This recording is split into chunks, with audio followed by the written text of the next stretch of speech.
తుమ్మ చెట్టు మనకు తెలుసు, నల్ల తుమ్మ చెట్టు. దానికి పెద్ద పెద్ద ముళ్ళు ఉంటాయి. అదేం పెద్ద నీడేమి ఇవ్వదు. కానీ బైబిల్ గ్రంథంలో ఉంటుంది,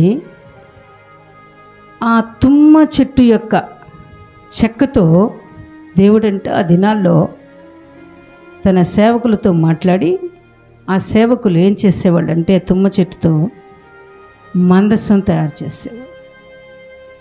ఆ మందస్సము మీదకు మందస్సము లోనికి దేవుని మహిమ వచ్చేది. అంటే అది తుమ్మ చెట్టుగానే అలాగే ఉంటే అది ప్రయోజనం లేకుండా పోతుంది. కానీ అది మార్పు చెందిన తర్వాత అది ప్రయోజనకరంగా మార్చబడింది. అయితే ప్రియమైన దేవుని బిడ్డ, క్రొత్తగా జన్మించినటువంటి మనం యేసుక్రీస్తుని ఎరిగి నీటి మూలముగాను ఆత్మ మూలముగాను జన్మించినటువంటి మనం ఆత్మీయంగా ఎదగాలని దేవుడు కోరుకుంటున్నాడు. ఇప్పుడు చూడండి, ఒక చిన్న బిడ్డ తల్లి గర్భంలో నుంచి వచ్చిన తర్వాత 1 నెల, 2 నెలలు, 3 నెలలు, 4 నెలలు, అలాగా 1 సంవత్సరం, 2 సంవత్సరాలు, 3 సంవత్సరాలు గడిచిపోతూ ఉంది.